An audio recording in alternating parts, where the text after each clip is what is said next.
you do hear the fire alarm, it won't be a drill. So can we all please exit by the door to my left and go downstairs? As I said, please do make sure your phones are on silent. And for people who may not have been here before, we do film these meetings. So if you're a speaker and you don't wish to be filmed, if you could, it's Katie today, isn't it? If you could just have a word with Katie and she will make sure you don't get filmed. Okay, we'll get going. So have we got any apologies for absence? Received apologies from Council. Okay, I've not received any urgent business. Have any members got a declaration of interest for any items this evening? No? Okay. I've not received any public questions. Minutes of the previous meeting. For members who were on that meeting, can I have a show of hands? Move and second it. Councillor Hudson and Councillor Davis have moved and seconded that, Katie.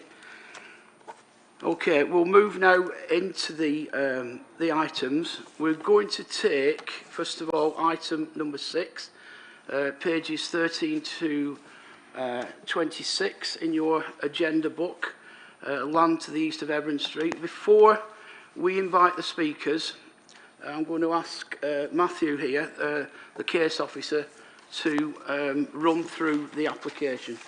Matthew. Thank you very much, Chair. So tonight we have the first application is Hebron Street. It's 1.9 hectares in area and it's a greenfield land, irregular in shape. The site is bounded by Hayside Park and open land to the north. The east boundary is open fields, whilst the west is a public right-of-way.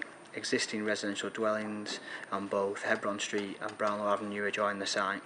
To the south there is an existing employment area which is occupied by commercial premises and is generally enclosed by a palisade fence. If you see here, there's an extract from the local plan, and the area shown in purple is land reserved for future development, whilst the area in green here, you can't see that, the area in green just above, inside the area that's edged red, is other protected open land. It's also of note that the site forms part of a wider allocation under the Greater Manchester Spatial Framework called Broadbent Moss. This is currently in draft.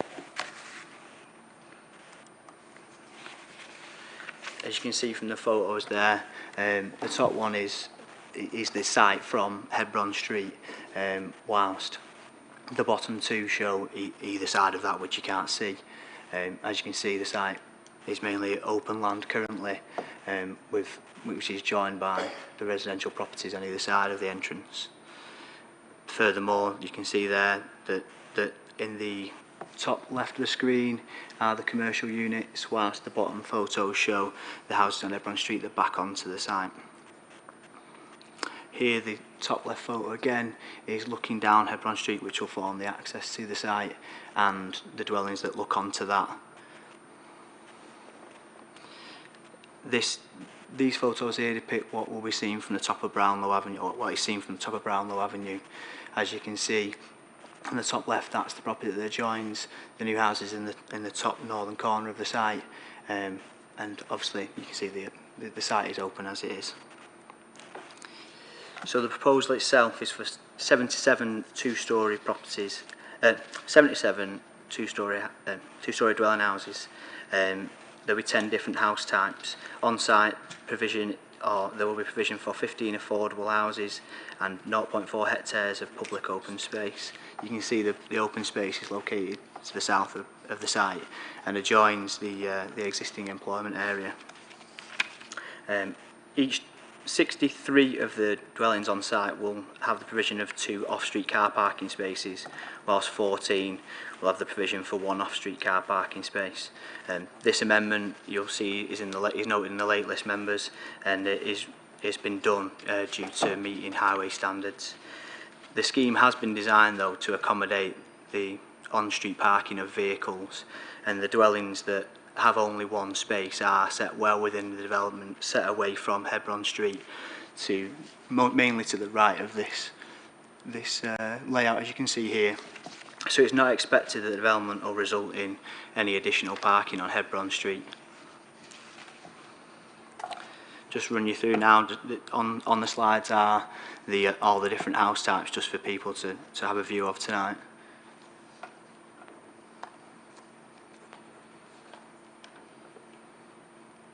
As you can tell, there is a well-defined mix of dwellings on the site, which are all considered to be of an appropriate design. So, in conclusion, given the emerging Greater Manchester Spatial Frameworks has identified a housing target for Oldham, which is more than double the local development plan, it is clear the Council must have regard to paragraph 11 of the National Planning Policy Framework in determining the application. Paragraph 11 explains how the presumption in favour of sustainable development applies. Where the development plan is absent, silent, or the relevant policies are out of date, permission should be granted unless any adverse impacts of doing so would significantly be demonstrable outweigh the benefits. When assessing against the policies in the framework taken as a whole, alternative specific policies in the framework may identify the development should be restricted. There is no doubt additional housing arising from the scheme would have significant benefits in the area. These include public benefits, economic benefits and environmental benefits, all of which are listed on the screen, which I'll run through now. In regards to the public benefits, the scheme would introduce much needed housing for local people. It would bring about additional housing choice and a competitive housing market. The provision of 15 on-site affordable units, which I'm sure the members will be aware is something that is not regularly done within the borough due to the viability of schemes. However, the developer has made it a key part that this will be brought forward. And an area of public open space of 0.4 hectares, which was shown on the layout. The economic benefits include the investment it would create in the locality due to the spending increasing in shops and services. It would result in jobs being created by the construction process, and also that spending within the area will also bring forward more jobs. The environmental benefits are the fact that the additional planting brought forward as part of the landscaping scheme will increase biodiversity. Also, the scheme has a positive benefit in terms of its design.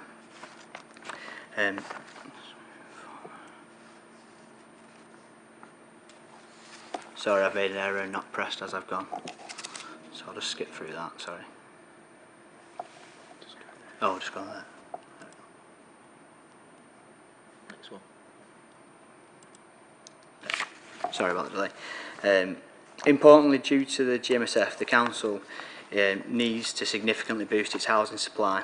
The requirement to significantly boost the supply of housing in the district attracts a substantial weight in favour of granting planning permission. However, the need to boost the supply of the housing does not necessarily override other considerations. In this case, the concerns in terms of development are the loss of the other protected open land and the size of some of the units. However, given the significant economic, social benefits of the scheme and the positive weight that is given to the environmental benefits of the scheme, the fact that the site is partly allocated for future development, it has no significant design, ecology, amenity, flood risk, drainage, highways, or other impact that would sustain a reason for refusal. As such, officers have made a conditional planning recommendation for approval, since the benefits of the housing and the presumption in favour of it outweigh the limited harm caused in this case. Thank you very much. Okay, thank you, Matthew. We've got 3 speakers, and just for the benefit of any speakers this evening who have not attended one of these meetings before, the objector and the applicant under the Council Constitution are allowed 3 minutes to speak. We will remind you when there's 30 seconds left, and after you've finished speaking, the members may wish to ask questions. A ward councillor isn't restricted to 3 minutes, but in the interests of keeping the meeting flowing, we do ask that they are as succinct as possible. Okay, so as I said, in this application we have 3 speakers, and the first speaker is a speaker for the objector, Mr. Stephen McCauley. Mr. McCauley, when you wish to speak, if you just press the red button. Yes, I've done. Yes, I've done. That's right. Okay, so we'll remind you when you have 30 seconds. Okay. I'm Stephen McCauley. I live on Edburn Street, just to introduce myself. First, regarding the junction of Edburn Street A side, there are at least 7 recorded accidents between 2014 and 2018 A side. Between the junction between Perth Street and the traffic lights, some 210 metres in length, 3 of which have been deemed serious. This shows the level of traffic in combination with 2 blind bends made the road inherently dangerous and hazardous, especially when entering and exiting Edburn Street. Adding a substantial amount of extra traffic to this will seriously worsen an already difficult situation. Secondly, the junction from Edburn Street to A side in an early planning application, conversion of the old chapel into flats, Highways recommended refusal as follows. The additional on-street parking and manoeuvring of vehicles generated by the development within the highway and other nearby highways will be determined to the safety of other highway users, is therefore contrary to the provision of Development Management Policy 9 of Oldham Local Development Framework. This advice was ignored by the planning officer, so the situation described now exists, as described, making entry and exit from Edburn Street onto A side even more hazardous. The only way to mitigate this situation would be to extend existing double lines at the junction, but this would only worsen the already difficult planning situation by residents by substantially removing on-road parking spaces. Thirdly, the applicant has stated in their planning statement that the access from Edburn Street to Brownlow Avenue is wholly unsuitable. This is quoting, local road networks not suitable for HGV traffic, and acknowledges the difficult parking situation on Edburn Street and restricted road width. Now, the road width of Edburn Street at the top end is only 5.35 metres, which is 17.5 feet. Consequently, people that park up there park on the pavements, allowing other cars to pass. If the application was allowed, how then would the very necessary HGV and heavy plant would access the site? The residents feel that the residents feel that the access to the proposal of 77 homes in Edburn Street and from outside will cause a difficulty in a situation contrary to Oldham's DPD Policy 9. Additionally, future access to and from the site will frequently reduced to a single lane, causing traffic difficulties for residents and delivery emergency and other services such as refuse collection. This could cause tensions and confrontations to the detriment of the existing and possible new residents, quality of life, environment and amenity. Sorry, can I stop you there, mate? Thanks. Yeah. Time's up. Right, finished. I think, okay, are there any questions to Mr. McCauley? No? Okay, thank you very much, sir. Can I now ask the agent on behalf of the applicant, Mark Holton? Mark? Okay, Thank you. again, so you have 3 minutes. We'll remind you when you have 30 seconds. Thank you, Mr. Chairman. My name is Mark Hurrigan of Hurrigan Conley. I'm the applicant's agent. Members, the application before you is being led by Grasscroft Homes and Property, a local business which has an exemplary track record of delivering new development in this borough. The types of houses on this scheme have been used very successfully on other developments in the borough, namely at Royd Mill, Durban Mill, Rose Mill, Constellation Mill and at Wellyhole Street in Lees. As your officers note in the concluding remarks to their report, a high quality development is proposed here in accordance with DPD policies 9 and 20. Of course, as you've heard, the application site forms part of a wider parcel of land proposed for allocation in the GMSF. However, I'd ask you to note that this parcel of land is the only parcel that would have vehicle access from Hebron Street, with a wider strategic development allocation being accessed from elsewhere. Now, the scheme has been rigorously assessed in terms of access and highways and has been found to be acceptable by your officers and GMPTE. Local residents can therefore rest assured that if the scheme is approved, the local highway network will operate safely. My clients are agreeable to the construction management plan conditions suggested by your officers, and these will ensure that existing residents' amenity is protected during the build phase. Now, in that respect, the applicants have made arrangements to ensure HGV construction vehicles will not enter the site via Hebron Street or Brownlow Avenue. In terms of the existing development plan position, the majority of the site is designated as land reserve for future development, and it's been suggested by some that was originally intended to meet long-term employment needs. However, we've demonstrated in the submissions we've made to your officers that that part of the site isn't suitable for long-term employment use, and that position has subsequently been accepted. Now, I acknowledge that a small part of this site is currently designated as Opal. In the borough-wide Opal context, however, this is a very small parcel of land, which incidentally does not have any public access or amenity value, and neither does it have any designated landscape value.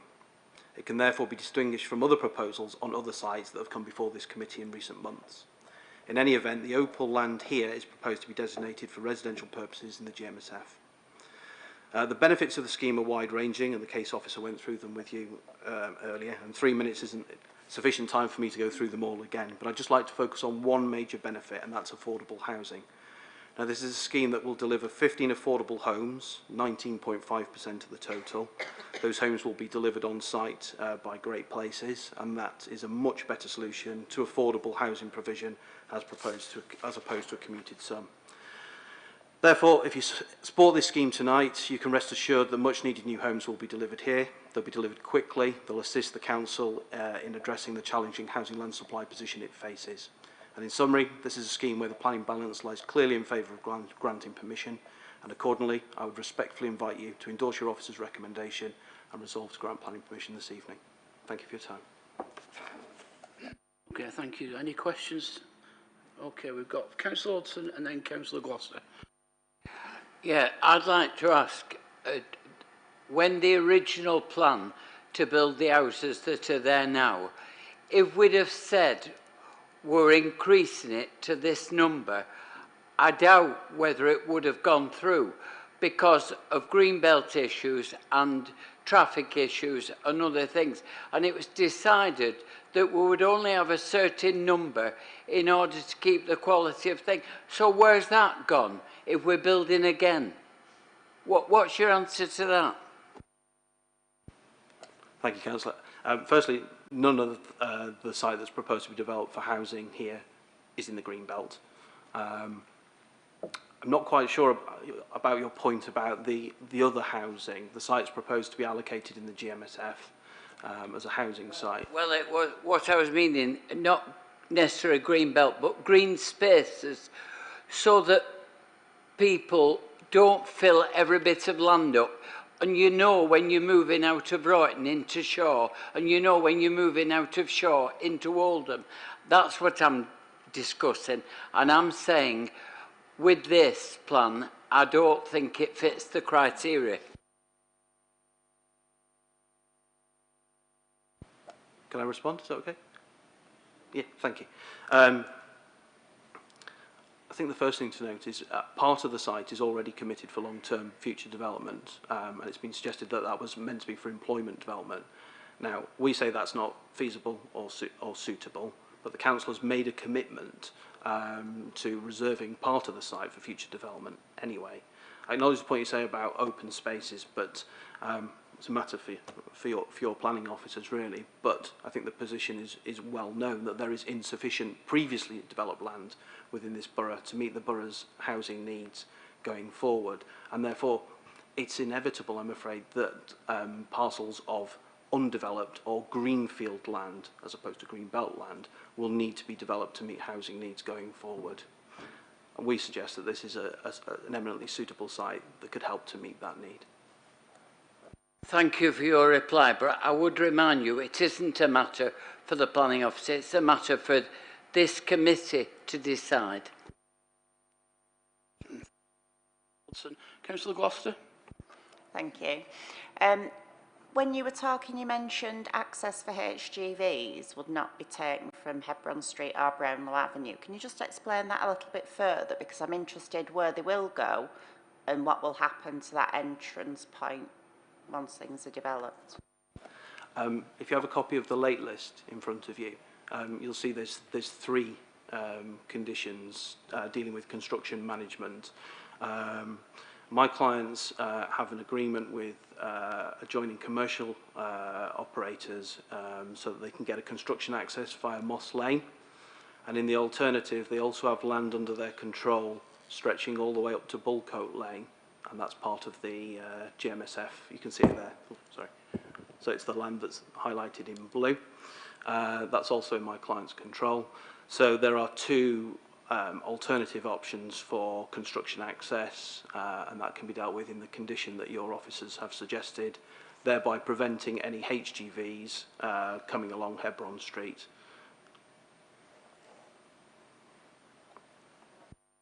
Fundamental. So why can that entrance point not be used once the scheme has been done? The Moss Lane access, that's in private ownership, so that, as I understand it, my instructions are there is an agreement for a temporary construction access. In relation to the Bullcote Lane end of the site, that part of the site will be developed in conjunction with the GMSF allocation coming forward, but we have assessed the existing access point in highways terms, and it's found to be acceptable. We wouldn't have put a scheme forward if we didn't think it was acceptable in highways terms, and it's been supported by your officers.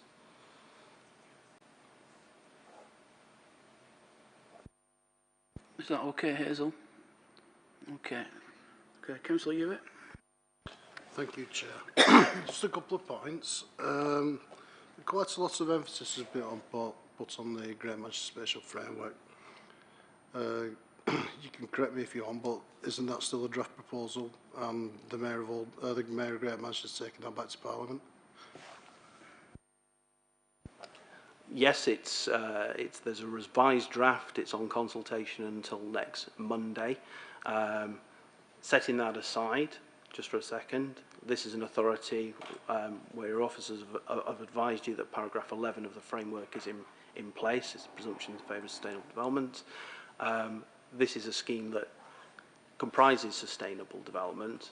I understand what you're saying about the GMSF in terms of the weight that can be attributed to it. However, the authority needs to find land for housing. This site's a deliverable site. If you grant planning permission, it will be delivered quickly, and it can help to address the very challenging housing land supply issues that this borough faces. Thanks for that. Okay, the Opal, it also states that it's insignificant and a very small piece compared to the rest of Oldham. It's not quite insignificant in the area that it's actually in, you know, it's quite a major piece. Also, in the recommendations, it says you won't be doing any developments until scheme of landscaping has been approved, details, any sort of say together measures of protection of courses of development, scheduled proposed plant species, but it also says somewhere, I've just read, in the ecological report, no evidence of any other protected species was found, but you haven't done any work on that. Why is that? Just deal with the points in the order that you made them, Councillor. The Opal, just to give you, I think it's 0.6 hectares of Opal here. As I said in the presentation, it is not publicly accessible. It's in private ownership. It doesn't form any designated landscape function in terms of the framework. So it's not one of those sites where the framework tells you that development is restricted. Just in terms of the ecology, the Framework's still draft.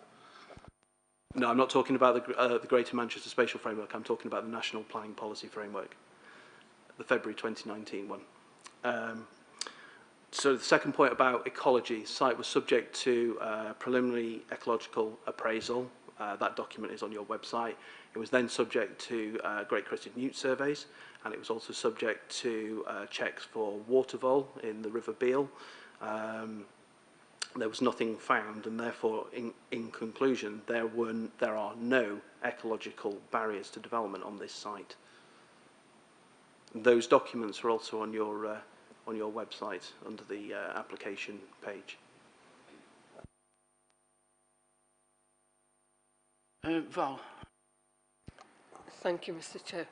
As I understand the application, it is to develop what is the space to the right of the purple hatched coloured space there, which is now opal, develop that and provide instead of that a public open space that is adjacent to the industrial site. Is that correct? So you're trading 0.6 of a hectare of opal for 0.4 of a hectare of public open land. Is that a trade-off that is worthwhile? The public open space now is adjacent to an industrial site. The opal land was adjacent to other open land and a recreation area, a much wider open space.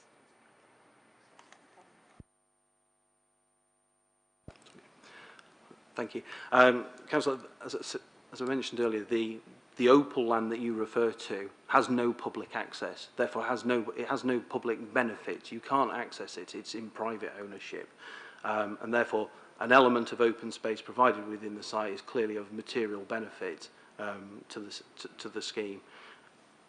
We are looking to develop, and it is right to say, we are looking to develop a parcel of opal.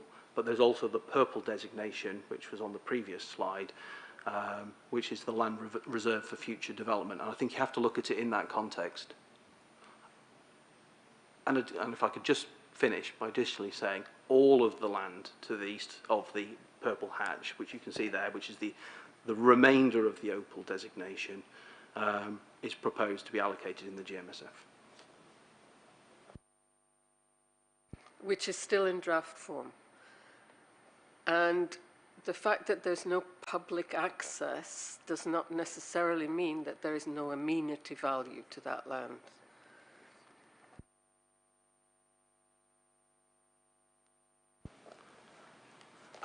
In terms of the tests, I would say it's very, very limited, and the benefits of the scheme would significantly outweigh that. Okay. Are there any more questions? Thank you. Okay. I'm going to invite Councillor Amanda Chatterton, Ward Councillor, to speak. Councillor Chatterton. Thank you, Chair. I don't think any of us would dispute that there is a need for new homes in Oldham, and we've got a very real need to meet the government housing targets. However, as a borough, we need to ensure that we do not allow new homes to be built at any cost, anywhere, and to any standard. There are a number of issues with this application, and I will deal with each one in turn, beginning with the site itself and then come on to the access. Part of this site lies within an area designated as opal, as you've heard, and negative planning weight should be applied to this fact in line with DPD Policies 6, Policy 21 and Policy 22. The rest of the site is designated land reserve for future development and borders directly with heavy industrial sites. Putting new homes directly next to such industry will be poor practice and is contrary to paragraph 123 of the MPPF and our DPD Policy 9, which would therefore again result in negative planning weight against the development. Secondly, contrary to what Matthew said at the beginning, that the houses were of appropriate design, there is an issue with the design of some of the proposed new houses, given they do not meet the living space standards as set out in the nationally described space standards and will not be built to national house size standards, which again implies more negative planning weight should be given against this development. How then is that an appropriate design for new houses within Whiten? Thirdly, with regards to sustainability of the site, the two closest primary schools are St Joseph and Blackshaw Lane, and the closest secondary school is Whiten and Crompton. All three schools are oversubscribed, as are the health centres in Whiten and Shaw. Rush hour traffic through that main road from Hayside through Shaw into Oldham sees traffic gridlocked in the evenings and in the night. Adding more traffic does not contribute to our clean air targets or to the quality of life of our residents. The officer's report describes the development as high quality. How can this be the case when they do not meet the national minimum space standards and are directly next to a large heavy industrial site in a location where competition for school places and doctors is already intense, especially when we are being asked to give up open land to do so? I would now like briefly to move on to the issue of access to the site. The applicant planning statement is long and detailed, especially with regards to the need for new homes, but on the subject of access to the site, it is one paragraph which states, at paragraph 1.7, access to the site via Hebron Street and Brownlow. That is it with regards to site access. I appreciate now this is not the case, as the proposal is that access to the site will come through Hebron and not Brownlow. However, to give members context of the area, the entrance into Hebron is from a main road from the main arterial route from Shaw into Oldham. The entrance is located on 2 blind bends. The junction has a dentist on one side and a converted chapel building with 9 apartments on the other. There's also planning permission for further 6 homes on a plot facing the converted chapel. Highways, as we've heard, have recommended some works to alleviate the problematic junction by installing signage, road markings and a pedestrian crossing at the junction of Hebron Street and the main road. There is no mention of the type of pedestrian crossing, but with Section 106 contribution of only £15,000, it is not going to be a lights control crossing. Anyway, none of this would alleviate the issues in the area, and surely putting a pedestrian crossing between 2 blind bends is dangerous. Hebron Street, like many of our terrace streets, is frequently double parked in the evenings and the weekends. The recent new development at the top of Hebron of 9 apartments has already added pressure to the area. The applicant's planning statement acknowledges the difficulty of the parking situation in the area and the restricted road width. I feel that permitting a new development of some 77 houses with the only access down narrow streets from a busy and poorly sited junction with a record of serious accidents would not ensure appropriate highway safety and safety of pedestrians and road users. Furthermore, allowing access from Hebron Street to the 77 new houses for new residents, deliveries, emergency vehicles and regular refuse vehicles will make an already difficult situation a potentially serious one and will create situations to the detriment of our existing residents and possibly new residents. To conclude, given the issues around the site and the access, I ask members to refuse the application. Thank you, Councillor Chatterton. Are there any questions? No? Okay, thank you. Before we move to the debate, the Head of Planning has just asked to address the committee members. Yeah, I'm sorry to do this, but there's been some statements that have been made that I'm afraid I do have to clarify for the members to be very, very clear about the position. Starting off, obviously, with the highways position. I remind the members of this consistently, and obviously we will see what, there is a later case on Haven Lane, which obviously was a case won by appeal where the members did turn the case down for highways grounds. The test, as I always remind you, is that there has to be a serious impact on the flow of traffic moving around in the highways network or a serious highway safety issue. You are faced here, members, with a very clear position. You have TFGM, our own highways engineer, and the Unity guys, as well as the applicant's highways engineer, all telling you that the scheme is acceptable in highways grounds. We have ignored over and over again the advice of experts on that. It has cost us cost, as you will see with the highways engineer. There is no way that we are going to be able to satisfy, because of that evidence against us, the test that there is a severe impact on highways position. I'm afraid I have to advise you that if you go down that lane, there will be a cost application. They will win. They continue to win on this point. We have got to stop doing this. The second issue that we have is around the sustainability. Matthew, in his report, quite clearly outlines our sustainability test, and you will see quite clearly that it passes it. The consequence of that is to go against that, you will be going against our policy, and again will be in a serious cost position if you don't do that. The third issue is the members, whether we like it or not, We have, as a council, an issue that we are not granting planning permissions. The position on that is quite clear. Where we have a housing position and our housing policies are out of date because we are not hitting our housing taste, the only way that we can refuse it are, as Matthew has put in his report, that there are adverse impacts of doing so that would significantly and demonstrably, I repeat, significantly and demonstrably outweigh the benefits of new housing. That is a very high test that we have to apply, and therefore if you are going to refuse an application, you have to be clear that there are significant and demonstrable reasons for doing that. You don't have those on highways grounds for the reason I've outlined now. You don't have those on sustainability grounds. Where I do have some sympathy with some of the objections is around the size standards. You will be aware that I often talk to you about that and insist that is a significant issue that members should put against it. And indeed, I do exactly the same thing with my case officers.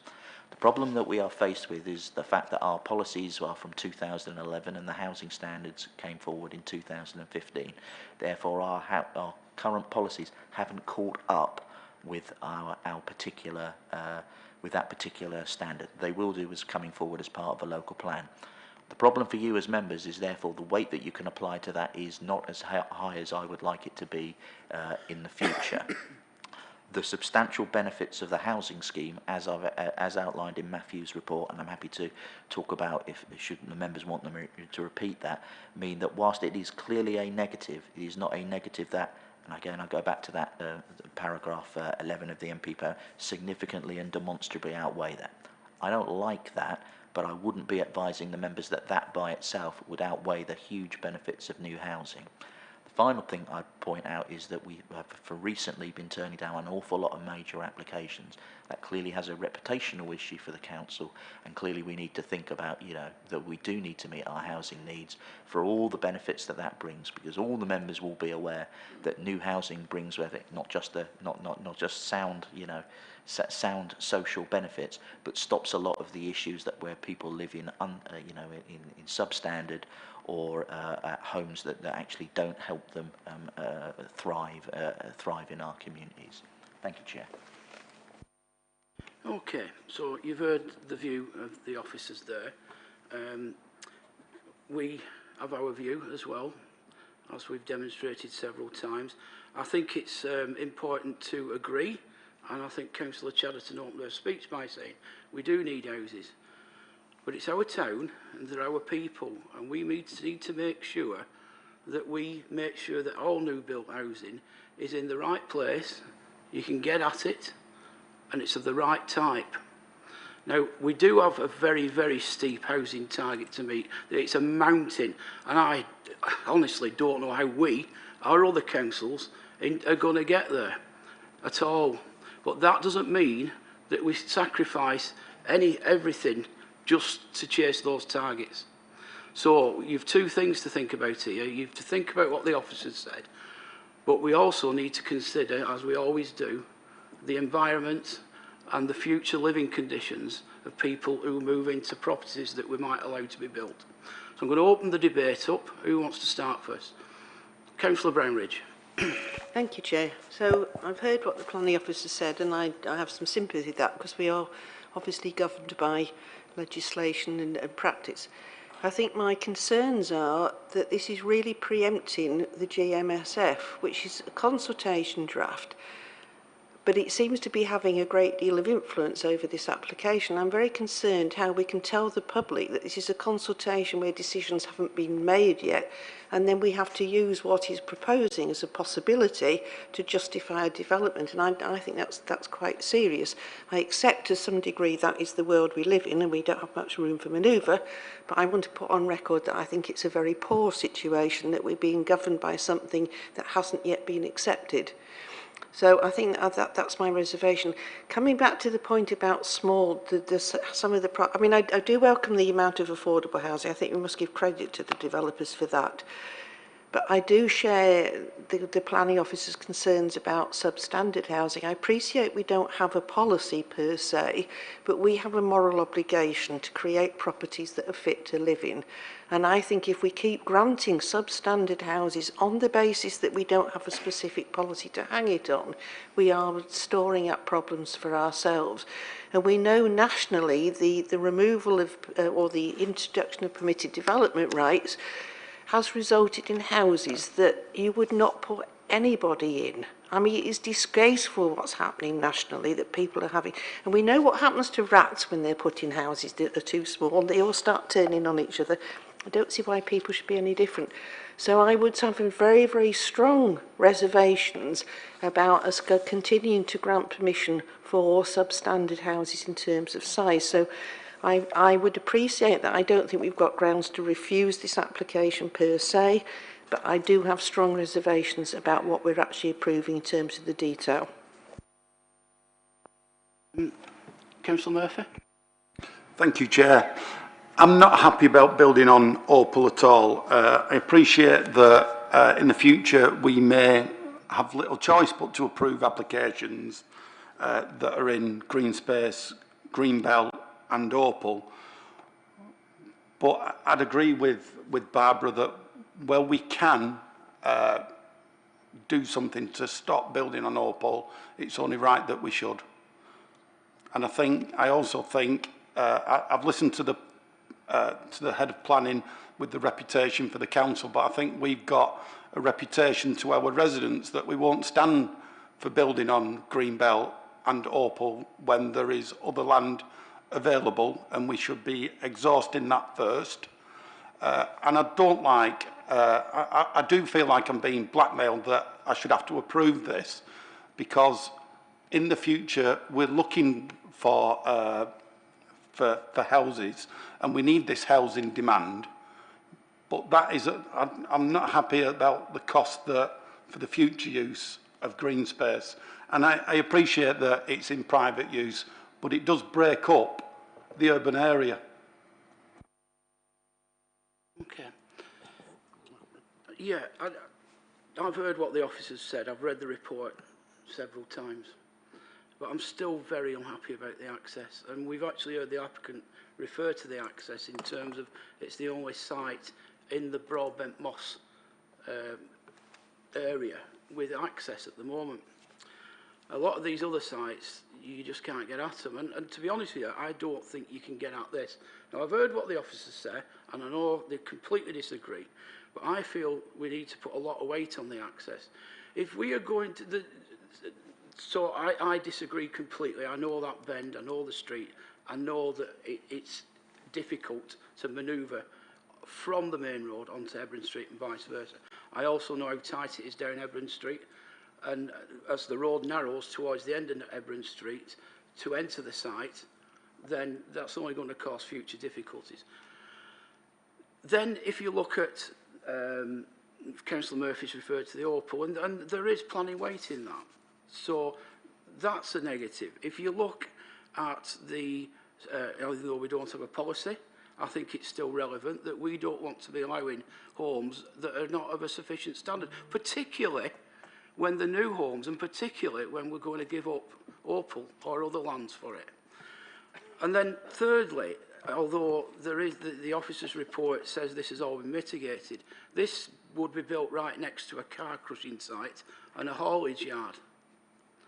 Now, I know that the officer's report says that all that's been dealt with and various things are put in place, but I don't think that we want to be building homes of quality homes next to heavy industry with substandard housing on it, on Opal land with difficult access. I think the weight of all those smaller issues leads me to think that this is not acceptable, or it's too early in the great scheme. If there was sufficient access to this, it would be probably be a very nice estate. But I feel that the accumulation of all those different items leads me to not be able to accept it. Anybody got anything to add to that? Thank you, Chair. I agree with everything that's been said about we do need to build houses. We do need to build houses in Oldham. But also going back to what our head of planning said, that we might be creating a reputation for ourselves for refusing. We've also need to create a reputation that we want quality houses in Oldham. We don't want shoeboxes. We want houses that people can live in and they can bring up a family. We want quality homes for our quality residents. Thank you. Okay. I'm going to be very controversial. I'm going to upset the officers, and I'm going to propose that we don't accept this application. On the particular, first of all, on the Opal land, and secondly, on the quality of the homes, the substandard homes. I do feel there is a significant highways issue here that hasn't properly been addressed, and I'm prepared to stand by that, and I'm sure that the Borough Solicitor will want to address the committee members about that. So I'm going to propose that on those three grounds that we turn this application down. Do I have a seconder for that? I'll second, Mr. Chair. Okay. Can I take it, Chair, just before we'll get the legal warning? Yeah, just to remind members, as you've already been told, you should only be refusing this application on valid planning reasons, which in the event of an appeal you will be required to substantiate with evidence. And if you don't do so, as you've already been told, there's a risk of costs being awarded against the council in the event that the appeal against your decision is successful. Okay, before we do that, the head of planning wants to speak to us. Yeah, again, I'm sorry to do this. As the members will know, I'm not a great fan of reading a cost warning. I do it very, very rarely, but we are in serious cost territory here. The highways issue, as I've explained, has 4 sets of highways engineers all saying it is acceptable. If you are going against that, you will have to get somebody or some expertise to go against that. There is a serious cost issue around that particular position. The Opal land, as has been explained over, it isn't a landscape designation. It doesn't have a quality argument. It is simply there to provide sort of openness. The loss of that will be a very weak argument to put forward. Moreover, you will know that because of our housing numbers, we are going to have to build some houses. We do not have enough brownfield land. Therefore, I'm at a loss to know if we're not building on potentially Opal land. It isn't Greenbelt where we are going to go around that. As I've said, I have a lot of sympathy, particularly with the points raised by Councillor Brownridge around the quality of homes. You've heard me speak in very similar terms over and over that, but when weighed against the substantial benefits, and most importantly the fact that the government advice on this is very clear. It says you can only turn down a scheme where we're not hitting housing numbers around that if the adverse impacts of doing so would significantly and demonstrably outweigh the benefits of, in this case, new housing. That is a test that I don't think the reasons for refusal put forward are there. And therefore, again, like I say, I really don't like doing this, and I don't do it very often. But we are in serious cost territory here, and I would strongly recommend not supporting that. Okay. Thank you, Steve. Councillor Gloucester, do you just want to say something? Yeah, I'm just toiling with this policy that we don't actually have in place in Oldham. So obviously we've not done ourselves any favours there, and the fact that it's actually 3 years out of date is quite startling. However, I think just the fact that we don't have a policy in place does not mean that we should ignore new legislation on house sizes. And I do feel, for myself, that is a major issue in relation to this application. Plus, the number of houses, 77, if it was 50, you could perhaps add another parking space and relieve the situation moving forward rather than aggravate the situation moving forward. Okay, now we've had, sorry, yeah, Councillor Davies. Can I ask the head of planning, he says we'll have costs against us. I mean, what kind of cost would we be looking at if it did go against us? Well, you've obviously got an example of the Haven Lane scheme that follows, where we turned it down on highways ground. The applicant claimed £65,000 on that. We eventually agreed at a figure of £35,000. That is a substantial cost. The applicant in this case would probably try to charge us for the costs, understandably would charge us for the costs of the work they did around the highways scheme. My private sector experience would say that that report would cost at least £25,000, plus whatever costs the applicant put on for the cost of appearing at appeal, and if they were to win, obviously the cost of them appearing in that respect. Like I say, I think it would be a very similar type of number that we would be looking at, Councillor Davis. And obviously, that comes out of public funds, which are obviously, as everyone's aware, very scarce because of austerity. Yep, Councillor Riley. Yeah, just a question to the head of planning. Did the applicant discuss, whilst this application was being processed, was there any discussion about the housing standard and the size and what? Yes, and it was quite heated, and I think the polite way of putting it is we made it very clear that we wanted all the units to be to meet the national standards. We made it very clear that the members wouldn't like it if we didn't do that. That advice has clearly been proved correct. The position they took was that they discussed it with the client. The client decided that they would shift the affordable housing units to being all of that standard, if that's correct, isn't it, Matthew? But they did not believe, because of the weakness of our policy position, that they would build the market housing to that standard. I made it very clear that I wasn't happy with that. Matthew, I think, would reinforce that particular position. That remains my view. I don't like it. I think the members' position on quality is right. We, as a committee, should be pushing for high-quality homes in Oldham. That should be the first thing that we look at when we look at a home. And I won't be changing my opinion on that, and I suspect the members won't either. Okay, we've had the debate, we've heard the speakers, you've heard the planning officers, you've heard what I've proposed. I must say that on the years I've been on the planning committee, I don't think anyone could ever call me reckless. I consider everything extremely carefully, as I have done here.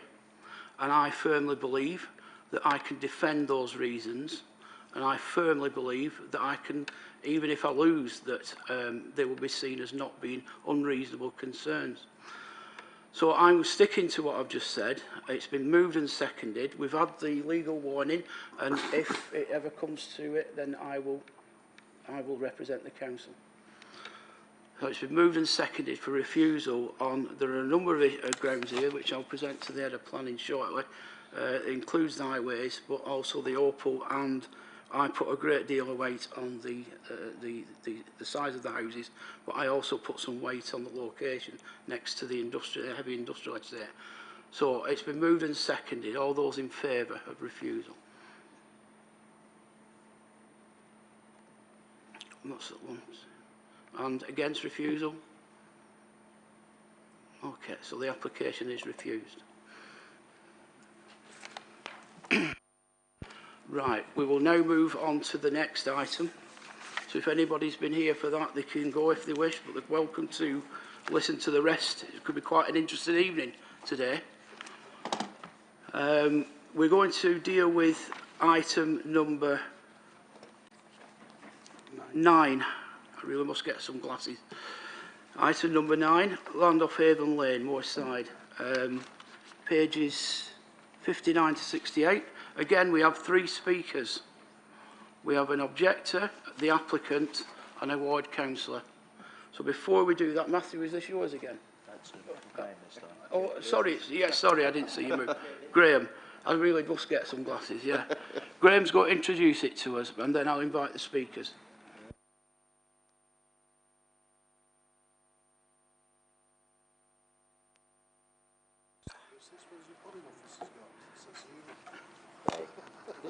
Leave it. Thank you, Chair.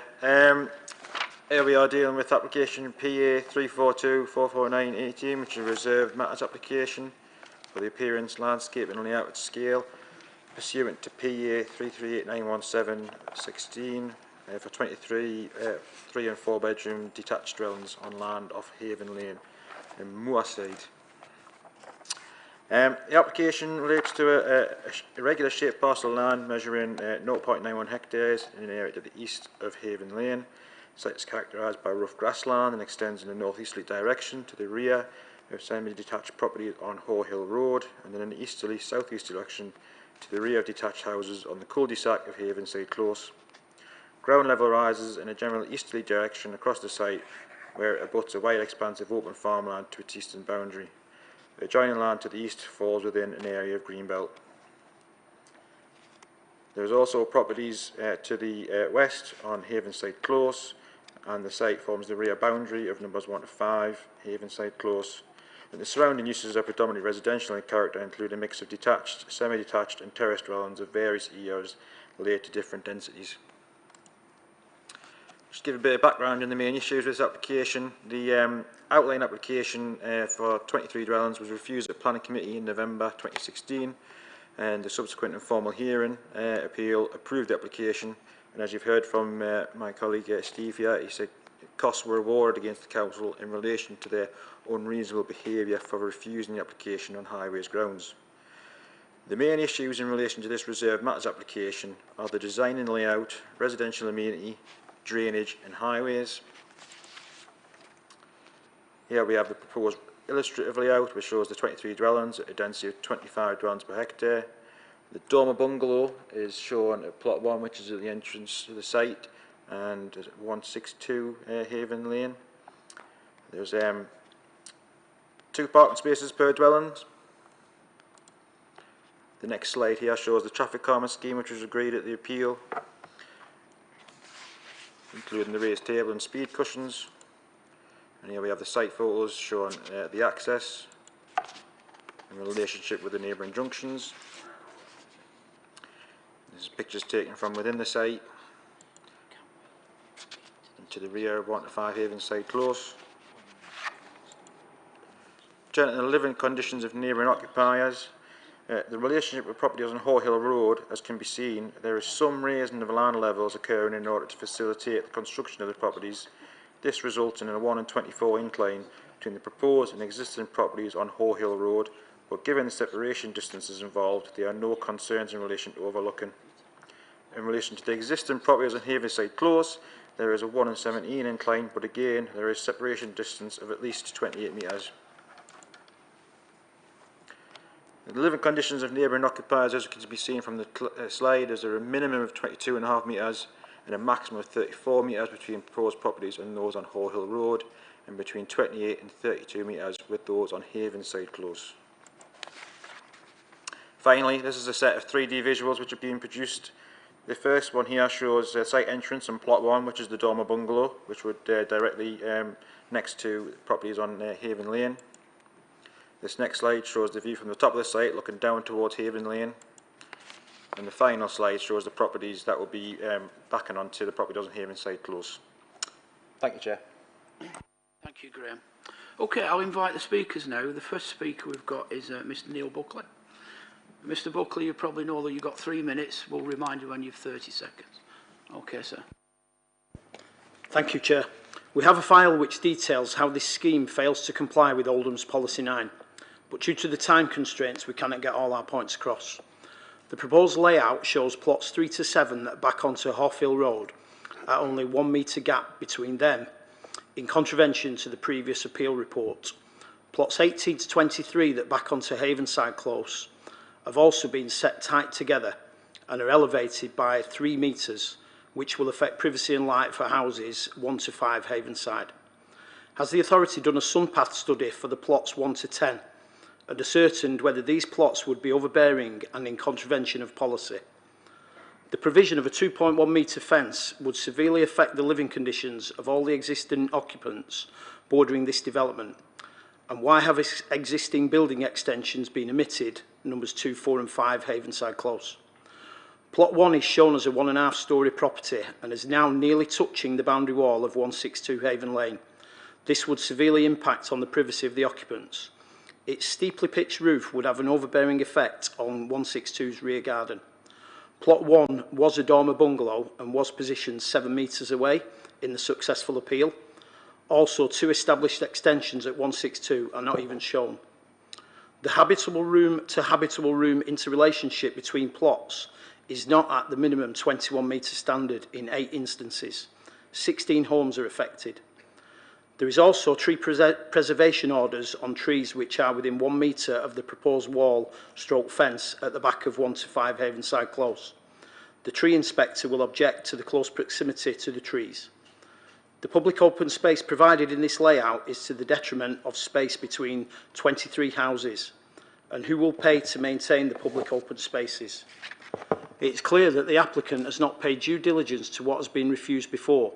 The layout design is in no way sympathetic to existing residents or the character of the surrounding properties. The site access was conditionally approved by the planning inspector at the appeal in December 2017, having been refused several times previously. The appeal was subject to a condition that traffic calming be installed on Haven Lane to mitigate the dangerous and unsafe access. The full extent of this traffic calming is not shown anywhere within the documentation, which is either remiss of the applicant or they are trying to hoodwink us. I appreciate there's just been some traffic calming just shown now. Even if this proposal is approved this evening, we shall be vehemently opposing this installation of any traffic calming on Haven Lane, which is directly related to this access. Thank you. Okay, thank you very much. Are there any questions? No? Okay, thank you very much, sir. I'll now invite speaker on behalf of the applicant, Ellie Philcox. Ellie? Is that yourself? All right, okay. Again, you've got 3 minutes. We'll remind you when you have 30 seconds.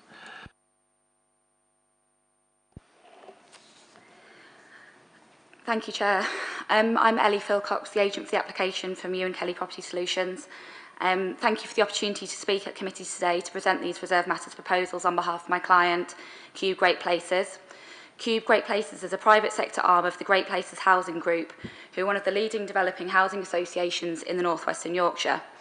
Cube was set up to deliver high-quality homes for market sale and private rent, the profits of which are gift-aided back to the Great Places Housing Group each year to fund the provision of more affordable housing and other services. Cube are experienced in delivering quality developments of the scale and nature proposed at Haven Lane. The principle of this housing development and the highways access into the site has already been established and is not revisited as part of this application. The site is to be accessed from Haven Lane, as just described, and the proposed highways layout and traffic calming measures, which include both a raised table at the entrance to the development and speed cushions, are in line with those approved at the outline stage. The reserve matters proposals have been developed in liaison with your planning and highways officers, are in full accordance with the Joint Development Plan and Oldham and Rochdale Residential Design Guide.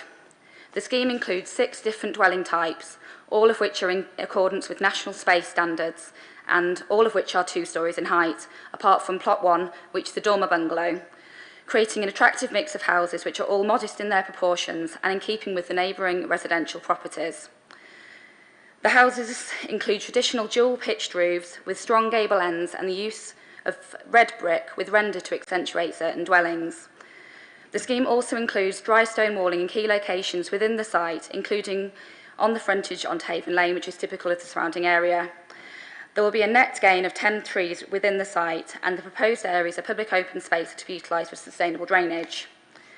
The proposed scheme layout respects the recommended separation distances of neighbouring properties set out in local guidance, with almost all of the properties achieving a minimum distance of 22 metres between properties. In the instances where there is a level differences between proposed and existing dwellings, these separation distances are much greater. The closer relationship between the proposed dormer bungalow and the existing property at 162 Haven Lane has been carefully considered. The orientation and height of the proposed bungalow will ensure that any impact upon neighbouring property would be minimal, and this relationship has been considered acceptable by your officers. To conclude, These reserve matters proposals have been thoughtfully considered by my client and developed in consultation with your council officers. They are in accordance with the principles already established through the approval of the outline application on the site and are in line with national and local planning policy. On this basis, I hope the committee are able to support the officer's recommendation. Thank you, Chair. Thank you. Perfectly timed as well. Any questions? No? Okay, thank you. Councillor Ball. Thank you, Chair. I've got quite a few concerns about these reserved matters for this Haven Lane site. But can we first look at the highways arrangements? The main reason why residents were unhappy at building on this land in the first place was the traffic. And the last inspector ruled that no homes could be occupied until the road safety measures were agreed and put in place. This has not happened. It's not in the report, and there has been no public consultation on this. And it is really important that this happens before the development begins. The last time I spoke about this development, I highlighted some major issues with the land, which had been reported in an environmental report. And this showed that there was raised carbon dioxide and large amounts of water. And we were advised that the homes had to take these issues into account when they built them. There had to be like pumps put in the foundations. And this still needs to be the case, although again it's not mentioned in the report. Also, all discharge from the site has to be covered as it leaves the site. And again, this still needs to happen, and can we have assurances that it will? This is not a brilliant plot of land for building. This field is blighted by boggy ground. In fact, until last summer, you could see how wet the land was by looking at the type of grasses and the prominence of bulrushes, and that's just been shown on the slide. However, last summer, the previous owner of the site had it rotivated and grass sown, and it now looks like a beautiful spring meadow. But as the new developers found out a few weeks ago, it's so boggy that their vehicles got stuck on it. Also, we have a running problem with the local landowner and the flooding of people's gardens on Hoe Hill. He apparently is about to embark on work to repair a collapsed culvert, and this may mean that even more water will be going down onto this land, so it's really important that these issues are dealt with at this stage. Can we now look at the type of homes being proposed? Although the number of homes has been reduced from 30 to 23, I'm not happy with what has been come up with. I'm also bemused as to why the report back did not include a plan of the homes that are being suggested. As this is what's being considered tonight, there's only a map in it, and it's reserved matters tonight, not outline planning permission. Here are some of my concerns. If we take plot 1, which has already been mentioned, it says it's a dormer bungalow, but as you've seen on the photograph, on the picture that's been shown, it actually looks like 2 stories. And its position on plot 1 means that it comes right up against number 162 Haven Lane. Number 162 has had 2 extensions, and this takes their home right up to the dry stone wall. And if you look at the plans, it's within touching distance of the so-called dormer bungalow. It's not acceptable at all that something is so close to somebody else's dwelling. The line of detached houses then on the left-hand side going up, they look like rabbit hutches, quite honestly. They're not in keeping with the surrounding homes at all. There's only 1 metre in between plots 3 to 7. It's not wide enough for somebody to put a step ladder up. It's not what we want for this area. Plots 18 to 23 do have slightly larger spaces in between, but not that much. Over 2/3 of the double bedrooms do not meet a national size standard.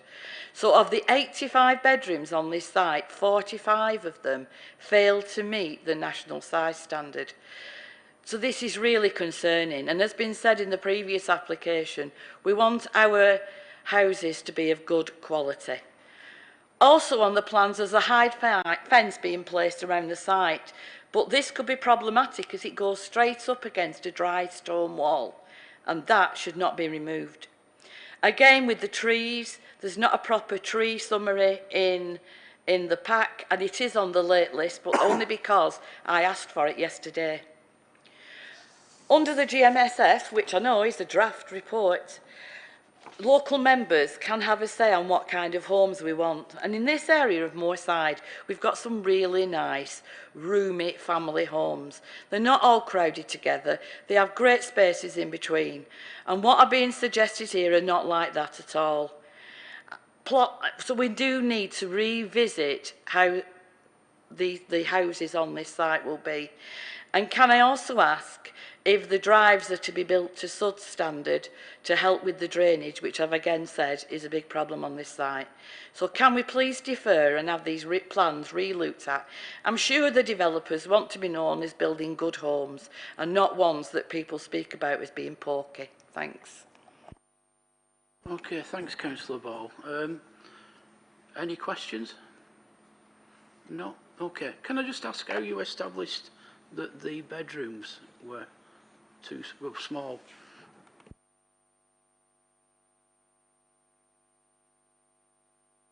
Okay, if there's no questions, we'll open the debate up. Councillor Cosgrove. Yeah, as the ward councillor, I know this area and I know it well because I've grown up in that area. I had a site visit and I am really concerned about plot 1 and how close it will be to the existing house at 162 Avon Lane. My other concern is around the highways and why there hasn't been a public consultation about the highways measures. Oh, sorry.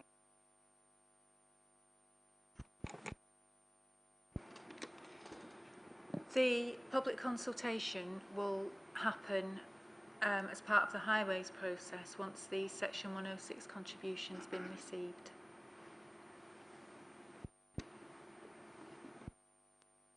Wendy, and when's that likely to be?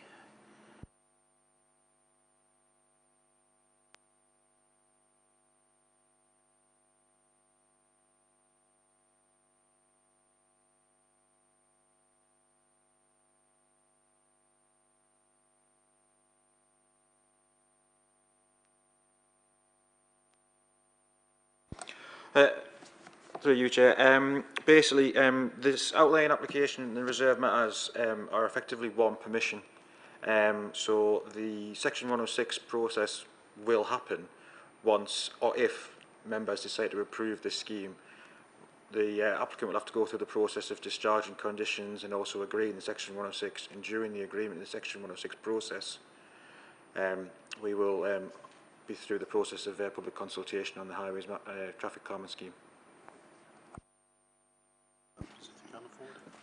Yeah, we'll come back to that. I did see some hands up. I saw Councillor Murphy and then Councillor Brownridge. Thanks, Chair. Can you get the picture up of the houses with the garages, please? There we go. If we're able to do so, could I request that we put in a condition that them garages remain garages and that subject to further down the line they're not converted into a room that would take that off-street parking out, please? Yeah, if members wanted to, we could impose a condition which would remove permitted development rights from the prospective occupiers of the dwellings. Okay, we'll bear that in mind before we move on. Councillor Brownridge. Yeah, I just wanted some clarification about this highway issue because I got very confused now. Councillor Ball said it was a requirement of the appeal decision that that information should be, or sorry, those work should be in position before any of the houses were occupied, but there isn't a condition to that effect recommended. So could I just have some clarification on that, please? I do believe there's a condition on the appeal decision which said no development should commence until the traffic calming scheme's been implemented. And that's because, like I say, these two permissions have to be read as one. Sorry, I just wanted that clarified, that it was a condition on the outline. Thank you very much. Can I just say then my concerns also relate to the so-called dormer bungalow and its proximity to 162. I do think that's a really peculiar sort of orientation there at the entrance to the site. And I do think the proximity to that existing property is very serious, and it's unfortunate that we don't have a view that actually shows that here, but I do think there is some concerns about how that relates to that existing house, it would seem to me.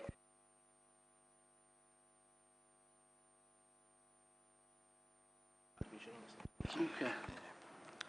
I mean, going in terms of the relationship, what I would say is that it's not, it is closer, and it's not too dissimilar to the relationship, for instance, in terms of the angles that the properties on Hoare Hill Road have in terms of Haven Lane, in terms of how they're positioned. But the point that they are closer, I agree to, I understand that, and it's a reasonable point. But from our perspective, that closeness doesn't justify in itself a reason for refusal in this application, specifically because the property that's proposed doesn't have any overlooking issues.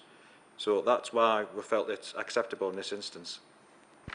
Yeah, well, I appreciate that and I understand that. I just think when you look at it, it's actually quite clumsy in terms of the, you know, if we're talking about quality of design, it's just unfortunate that it may reflect the existing angles on Hoare Hill Lane, but we are talking about much more spacious layout on the existing properties than we've got here.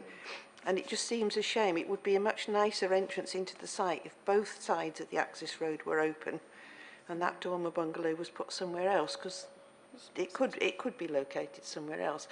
And I don't know how much scope we have to say we'd like to look at that, but I would strongly like to re-examine that personally. It's been suggested and requested by Councillor Ball that we defer this. I think there are some questions. It is unquestionably that the principle of housing on this, we're not going to turn the houses down, but we've been through a lot with this and we want to get it right, as we've said. So another few weeks in this are not going to make any difference, but they may improve things. So I'm going to propose we defer it so that the bungalow orientations looked at, the space between the buildings and the suggestion that some of the bedrooms are undersized is established, and then we can perhaps put the thing to bed. Yeah, Councillor Cosgrave. I'll second that. Okay, can I just add, obviously, Councillor Ball obviously raised some drainage issues around that you might want to look at. Just on the space standards, I just would point out that the space standards they're all up to standards, so I don't think we'd be coming back on that. But I take the point on the drainage, the orientation of the bungalow, which is obviously there. And I'd just point out that obviously Council Ball also raised some issues around trees as well. Yes, which I assume you would want that question answered as well. Yes, mentioned the drainage. Okay, so with that in mind, it's been proposed and seconded for deferral. All those in favour? Against deferral? Okay, it's going to be deferred. So hopefully that will come back next time and we can make the best of what's been a really difficult situation for all concerned. Okay, we're going to take the next one with speakers, which is item number 7, pages 29 to 50, land to the rear of Shaw Bank Hall Road. This was deferred at the last meeting. Is this... Oh, it's Helen.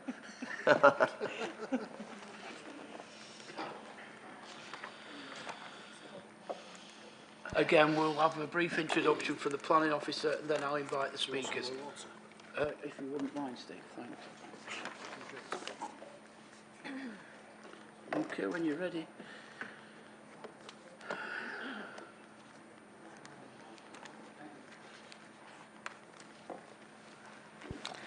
So this is an application for the erection of 20 dwellings with an amended access road and associated car parking at the land to the rear of Shaw Hall Bank Road. Here you can see the application site. It's an unallocated site within the built-up area of Greenfield. You can see Huddersfield Narrow Canal to the south. Here you see an existing site plan edged in red. And here the proposed site plan. The amended access includes a wider visibility display, bollards, a footway, and the works includes amendment to the gradient of the access into the site. There's no public open space proposed or affordable housing, but a contribution of £150,000 is proposed to improvement at Churchill playing fields. Here you see further detail of the proposed site entrance and some proposed street elevations. All of the houses subject of this application meet the DCLG space standards. And here we've got the proposed site cross sections. I'm just going to have a go here at zooming in. So following the consideration, you see that right? Following the consideration of the detailed survey submitted with the objector's commentary, the proposed development would improve the access road to a 1 in 11.5 gradient, as illustrated in this drawing you can see on the screen here. To be clear, overlaying the objector's existing topographical cross-section with the applicant's results in the drawings matching. The proposal again includes a pedestrian footpath on one side of the access road. In these circumstances, the proposed development clearly improves access and levels into the site, and the proposed gradient is considered acceptable.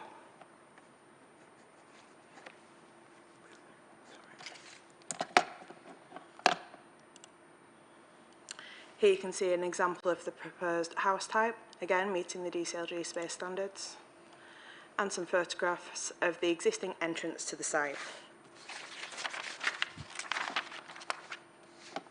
And the site access, some views of the existing sort of informal parking area to the rear of dwellings at Shorehall Bank Road. The recommendation is for approval, as the new housing arising from this scheme would have economic and social benefits for the area. The proposal would lead to improvements to Churchill playing fields. And despite the site having, here you can see some visual amenity value, the site is not considered either practically usable, accessible or quality open space. Its value is therefore considered to be limited. Consequently, given the significant economic and social benefits associated with the new housing scheme, the site's sustainable location, and the lack of other harm that would realistically support a reason for refusal, including the loss of this space, conditional planning permission is recommended to be granted, since the benefits of the scheme clearly outweigh any harm in this case. More views of the site and the recommendation on screen there. Okay, thank you very much. Can I ask the objector to speak?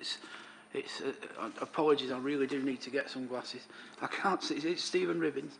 Apologies for that. Stephen, when you're ready, you have 3 minutes. Thank you. Tonight I speak with the voice of over 1,000 people, including the 750 individuals who signed the petition against this proposal. The proposal is not supported by the community or visitors to Greenfield alike.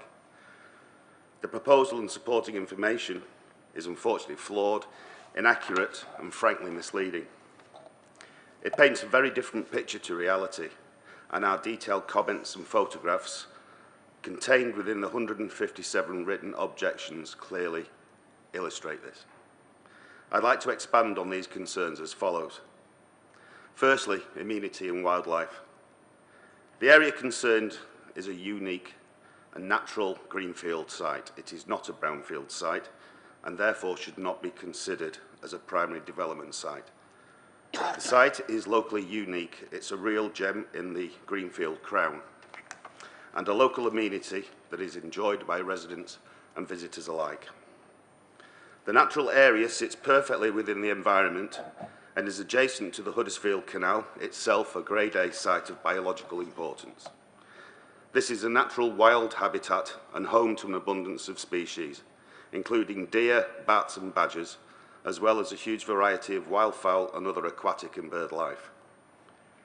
Development of this site involves the permanent loss of greenfield land, which contradicts the policies within the joint DPD. In 2006, the Planning Committee refused permission for a single bungalow to land adjacent to this site, refused on the grounds that the committee had identified sufficient brownfield sites that were already available. I quote, "The applicant also failed to demonstrate a surplus of open space." Nothing's changed, and this application should be rejected on the same grounds. The second topic is drainage and flooding. This land is denoted as an area of critical drainage.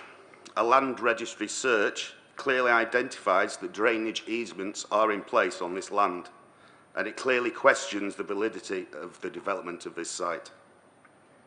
Development will automatically increase flood risk in adjacent areas. Currently, 6 of the proposed 20 dwellings would sit in more than 5 feet of water and mud. Traffic and parking. An average of 80 additional vehicles approximately will exit or enter this development every day onto an already overstretched and overparked Shorehall Bank Road. No existing parking requirements have been addressed. This is a major safety issue and is clearly evident in our photographs. The access road is a 1 in 7, not a 1 in 10, and cannot be amended. We would kindly request that this land be assigned as Greenbelt or Opal. Please don't let the developers concrete over our community. It's Greenfield by name and Greenfield by nature. Okay, thank you very much, sir. Are there any questions? No. Okay. You mentioned 80 vehicles. How do you work 80 vehicles out? That's a daily amount. 24 5-bedroom detached houses will presumably have 2 people working, which would clearly denote an average of 2 cars per house. We would therefore estimate that these people are all working and have to leave their properties every day and also return. So we are estimating up to 80 trips a day. Any more questions? Councillor Davis. You said about the gradient, it seems to be in contrast to what the planning people say. I mean, could they give us a bit of a ruling on that, how you both don't agree? If you have a look at the late list, it confirms that we agree that the existing gradient is somewhere between 1 in 7 and 1 in 9, so we do agree. It's also shown on this cross-section here. What we're saying is that by virtue of this development, the applicant proposes works which will make that gradient eventually 1 to 11.5 as proposed, not as existing. Okay, we'll revisit I just thought you that in a said 1 in sec. 7. Yeah, we'll come back to that in a sec because there's questions to the Chair.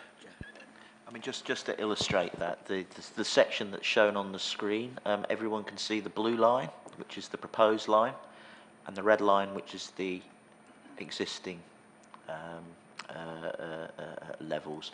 And there's another one doing exactly the same thing. So the red line is the existing, and the blue line is the proposed. And you can see the level changes there. And obviously, you can see that the level changes are substantially change because of the development in there, which I hope answers Councillor Davis's question. And we can come back to that afterwards if we need to. So if there's no more questions to the object, I'm going to ask the applicant to speak, or the applicant's agent. Mr. Brown, Michael, when you're ready, sir. Thank you, Chair. Our proposals are to build 20 family homes on a site adjacent to Shorehall Bank Road in response to a significant identified need by both Oldham and Greater Manchester councils for housing in the area. We are proposing well-designed houses to national space standards with ample car parking, and because we have deliberately chosen a low-density development, we can provide large gardens, plenty of amenity space and allow for lots of landscaping, and where possible retain existing trees, essentially a nice housing scheme. The site is not within the green belt, is not part of a green corridor nor a green link, nor classed as other protected open land. With no specific use or purpose, its loss would not outweigh the significant benefits of new housing. Concerns have been raised regarding wildlife on the site. However, independent specialist studies have confirmed that there is no evidence of badgers, newts, roosting bats or deer on the site. There are nesting geese and ducks. Towards the edge of the site along the canal bank, but so long as work in this area is outside of the nesting season, then there will be no harm caused. The development does require the removal of a number of trees. However, the council's specialists have accepted that the planting of 34 new quality trees on site will mitigate the loss. For clarity, the bulk of the best trees are actually located on the strip of land next to the site and therefore won't be affected.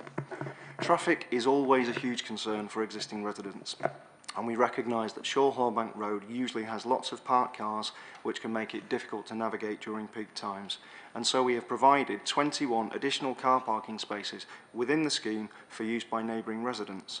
These proposals will substantially improve the existing situation along this stretch of road. The 20 new houses have 275% parking provision. As such, our proposals will cause no parking issues whatsoever on Shorehall Road, nor anywhere else outside of the site. The site itself is in a highly sustainable location, being close to the train station, bus stops and shops, and whilst the proposals themselves bring benefits to the area, such as providing the much needed homes, providing investment in the local economy, ensuring local jobs, and providing off-street car parking for existing residents, improving an existing traffic issue, all of which should weigh heavily in favour of the scheme. There are no objections to the scheme from any of the statutory consultees, which indicates the good quality of the scheme's design. Finally, I would like to reiterate that this site is already allocated for housing by Oldham MBC in their strategic land assessment of 2012 and in the current granted draft version of the Greater Manchester Spatial Framework. As such, both local and regional government have already allocated this site for housing. This site will be housing. Why not this proposal? Thank you very much. Okay, thank you very much. Any questions? Right. I think you got there first. Councillor Murphy, Councillor Hudson, and then Councillor Cosgrove. Thanks, Chair. You clearly hit a nerve when you mentioned about lack of bats and deers. Can I have some clarification on why you say that when clearly some of the residents in the room absolutely don't agree with you? Thank you. Sure, yeah. Independent ecologists carried out studies and found no evidence.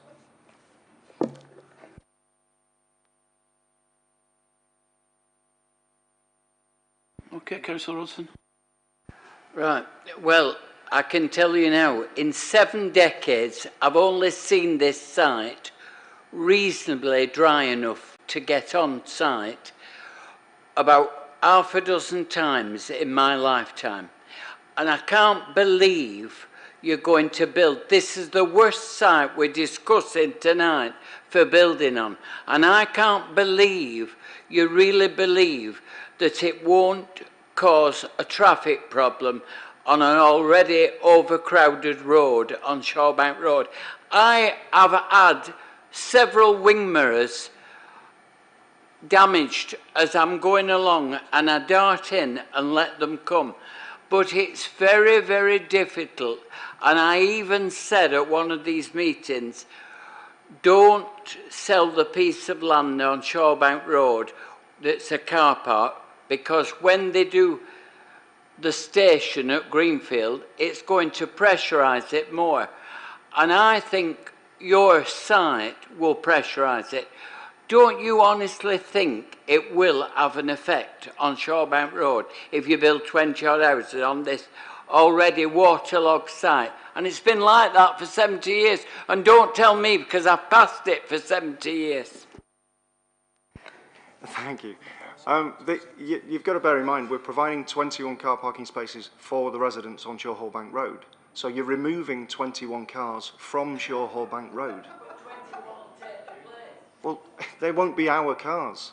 If the residents on Shorehall Please, John, John. We're providing 275% parking for the housing scheme within the site, plus 21 additional spaces for use by residents on Shorehall Road. If there's an existing traffic situation, and we had this discussing it with residents at Parish Council, if that is being caused by the train station up the road, then surely removing 21 cars from Shorehall Road eases that situation, and then something else would have to be done between the train station and the residents to stop train traffic parking on that road. But it's outside of this site in this application. I've got to come back to you on that one and say the train traffic which goes to Saddleworth Rangers rugby ground, they can't get down now for parked cars. So how are they going to go on if you build 20 odd houses? I think it's going to make the matters worse. So are you telling me you think it will improve it? Because I can't see how it will improve it. But if you think it will, I have to disagree strongly with you. Okay, is that something you want to come back on? Yeah, I would do, yeah, please. The simple question is, Matt, if you're removing 21 cars from Shorehall Bank Road, is that not an improvement? Okay. Councillor Cosgrove. It's just a comment really, because while I was on site yesterday, I actually saw a deer right in front of me. So it's just a concern that perhaps the ecological report isn't quite right. Okay, I'm not the ecological specialist. We've had an independent report done, and that's fine, but they've found no evidence.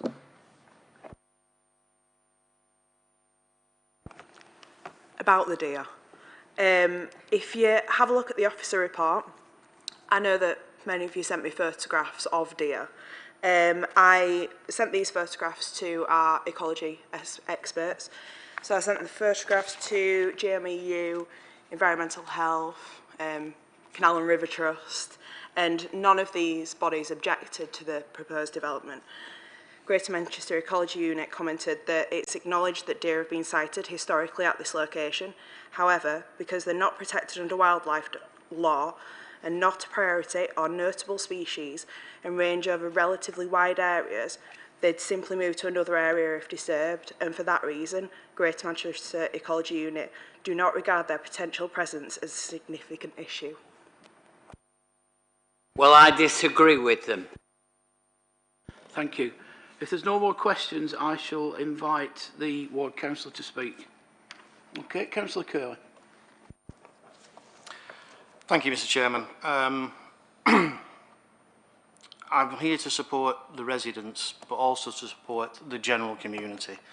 Mr. Ribbits referred to letters. There is 157 letters of objection and a 764 signature petition, which we all as elected members have seen. And I've taken some trouble to establish the veracity, both of those letters and of the signatures, and they're not fake, and they haven't just grabbed people off the street on a Saturday. There is genuine concern about this. Can I remind also the committee that the applicant's agent referred to Saddleworth Parish Council. Saddleworth Parish Council recommended refusal on several grounds, and I'm sure you've got that in front of you. This area would represent not just a loss of visual amenity to the residents of Shorehall Bank Road, but a loss of amenity to the whole community. It is a very unique and semi-wild location. And I understand what the officer has just said about deer, but to be so offhand as to say that they are not a significant species. We've heard tonight on other applications about how much we value open land, and about how much we have a reputation as a council, because we shouldn't allow the environment to be degraded simply because we want to put up a few houses. Is that what we want to be known as? The council that just lets anybody do anything, and to hell with the wildlife, and to hell with people's lives? Sorry, I'm just getting a little bit emotional. I do apologise, Mr. Chairman. To come on to specifics. The DPD Policy 9 states that a development will be allowed if it does not cause significant harm to the amenity of neighbouring occupants. Well, I would contend that this very certainly does. Both in terms of access to the site, in terms of the highway situation. Shorehall Bank Road I know extremely well, and if you try going down there, say on a Saturday when there's or a Sunday when there's a rugby match on, Buzzies try to get along there, and try is the actual word. They don't sometimes manage it. It will have a huge negative environmental impact, and not only just on the visual amenity, but the whole landscape and the whole area. If we move on, Policy 21, that is to protect, enhance and conserve biodiversity.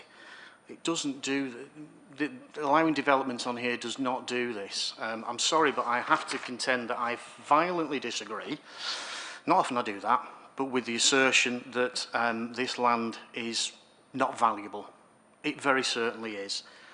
It's valuable to the developer, but it's extremely valuable to the community and to the residents there. There's a lot of development going on around Greenfield, and while we have mentioned GMSF, and I say the applicant's agent has mentioned that this has been included as part of GMSF, it has not. There is one site within Greenfield which has been offered up as part of the GMSF. That's a separate matter, which will contain 170 homes at the current offering. To compound that with another 20 in a very, very constrained site is to really impact on the quality of life of the people around that particular site and around Greenfield as a whole. I also have concerns about the Section 106 payment. It sounds like an awful lot of money, but the Section 106 payment, it's as if the applicant has just cast around and found the next bit of open ground and said, we'll put something on there. OMBC, we spent an awful lot of money doing remediation work on Churchill playing fields, onto the tennis courts, new facilities, new drainage. I'm not sure that needs £150,000, and it certainly doesn't need trim trail equipment, whatever that is. So that seems to me that it's just been, they've just cast around, found an open space and said, there you go, we'll throw some money at that in the hope that that encourages members to vote for it. There is a precedent with this, and the precedent is an application which was rejected by this committee back in October last year for 4 houses on Chew Valley Road in a small piece of land opposite St Mary's School. And at that point, it was stated, and as you yourself stated, Mr. Chairman, that the impact on the environment outweighed any economic impact of those houses, and I would contend that the same is here. There will be a significant degradation to the environment and to the community and to the quality of life of the people living around there if you allow this development to go ahead. There's been an assertion that this will ensure local jobs. Shall I just pass over that? What jobs? Maybe a few construction jobs, and then those guys will move on. Nothing about local jobs here. It doesn't do anything for the local community. There are no economic and social benefits to the community for doing this. There are only disadvantages. So in summary, I would say that you cannot allow developers to cherry-pick sites and increase the burden on the local infrastructure, words which may ring true with some people here, simply because you can. And it just can't be justified this because of the significant harm to the environment, and I would contend that that significantly outweighs any economic benefit and the harm done to the quality of life of the residents there. Thank you, Mr. Chairman. Thank you, Councillor Curley. Are there any questions to Councillor Curley? Okay, well, before I open up for the debate, the Head of Planning just wants to speak to the members. Yeah, I mean, there's been a few things raised there. I'll start with the simplest thing. Councillor Curley is indeed entirely right on the GMSF point. It's not allocated in the GMSF. It's actually down in our Schlar as a potential site. But of course that doesn't bind the members in any way. It's not an allocated site, and therefore they should attach no weight to that particular position. There are, however, a few issues that I do have to raise. The idea that there are no economic or social benefits in new housing really does have to be spiked. It's simply not the case. If you simply look at it, obviously new housing clearly creates a better housing supply. It obviously creates more supply and more choice.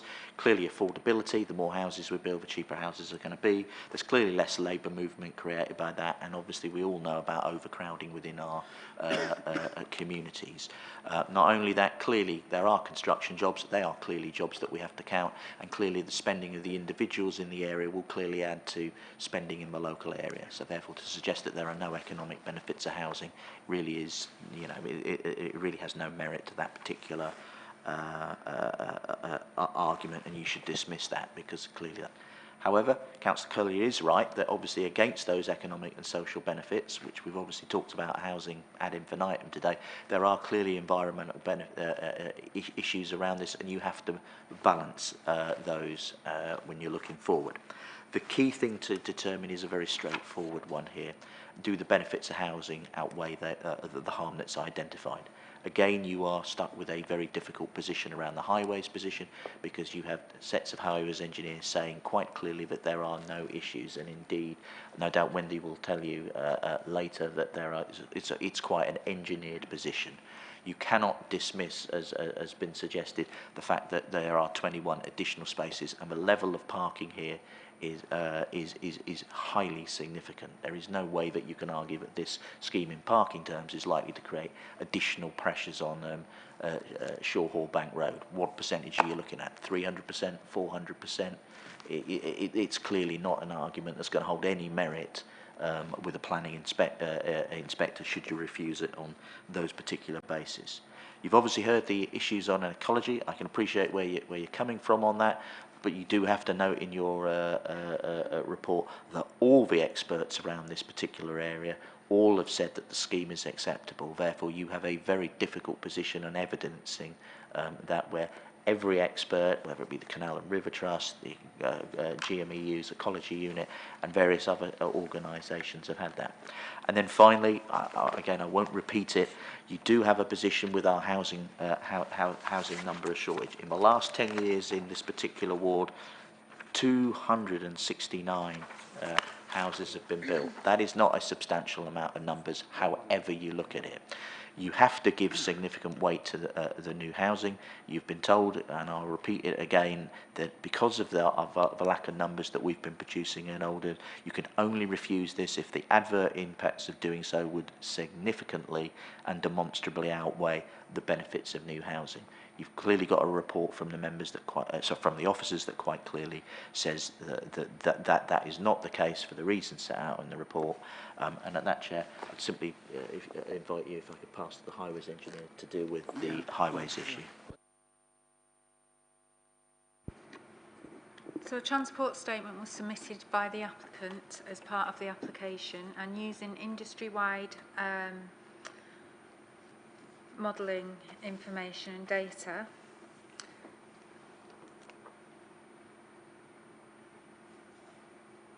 the result of automated traffic counts showed that during the peak AM period, there's a total of 238 vehicles that travel along Shore Hall Bank Road in a neutral period, and in the evening peak period, there's an average of 325 that travel along Shore Hall Bank Road.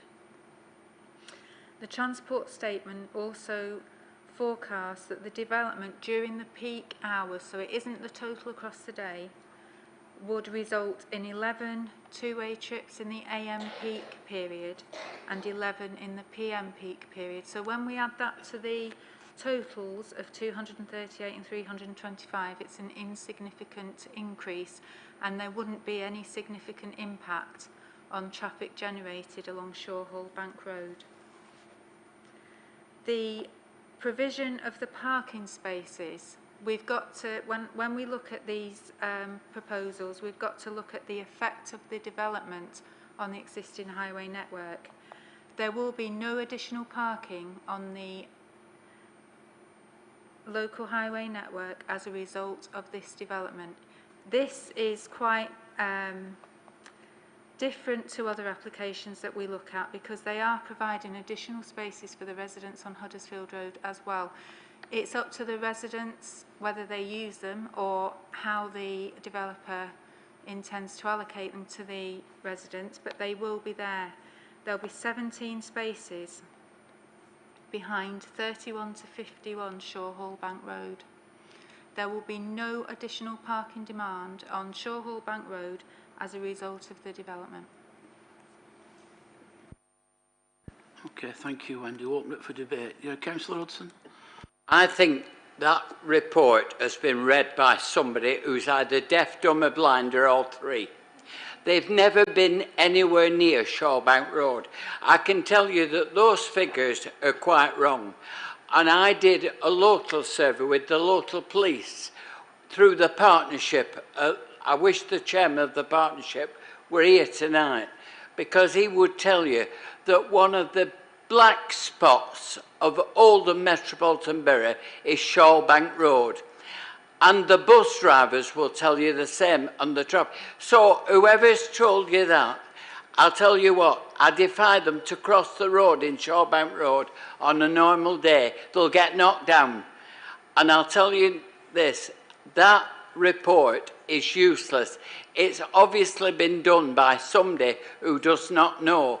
Mr. Chairman, I will not lend my name to people who've written a report like this about Shawbank Road, because I've known it for 70 years or more, and I'll tell you this, that is the biggest load of rubbish I've ever heard in this chamber. I can't believe it. Thanks, Councillor Hudson. Could you just turn your mic off for us, please? Turn your microphone off. Councillor Brownridge. Thank you, Chair. I think this is a discussion we're going to be having a great deal in the future, isn't it? I think this really shows up the problem we have about finding housing land, and the fact that the sites we find are very precious to the people who live next to them, and rightly so. I think Councillor Hudson's problem is, or our problem is, that we are up against national standards, and whether we like them or not, the way highway are assessed are done according to those formulae. And the fact is that those counts and the impact of this development clearly will have no impact, in the sense that more than adequate car parking is being provided on sites. There's no reason why these residents should have to park on the street. Plus there's provision made to allow existing residents to park off the street. Now, we all know practically that that's not going to happen, that the traffic will appear to fill up that gap, because that's just the way it is. But the fact is, we cannot deny that this scheme caters for the parking associated with it, and there's no reason why there should be additional parking on the street as a result of it. And we have to accept that. We might not like it, and we might know that in practice it's going to be different. That is the test that will be applied on an appeal, and clearly we don't have any grounds to justify objecting to it on highway grounds, much as we would like to do. So I just think that this is something we're going to have to face, that there is not going to be any sites that come forward that people who live nearby will like, by and large, because they get used to it being open and they get used to being able to use it. And we have to balance our need to provide housing against that amenity value. And if we are being told by the statutory bodies that this site doesn't have a protectable amenity value, again, we have to take that advice whether we like it or not, it seems to me. Yes, statutory bodies are filled with do-gooders, and I don't accept they know any more than we do. And the people of Shawbank Road will be shocked to find out that those are the facts. I don't think they are, Chairman. Okay, that's very clear, Councillor Hudson. Councillor Murphy. Can the traffic officer give me any assurances about the entrance into the development? So the lines in the markings in grey, is there any double yellow lines either side of them? Because as you're coming in and out of the proposal, I'm concerned about the sight lines.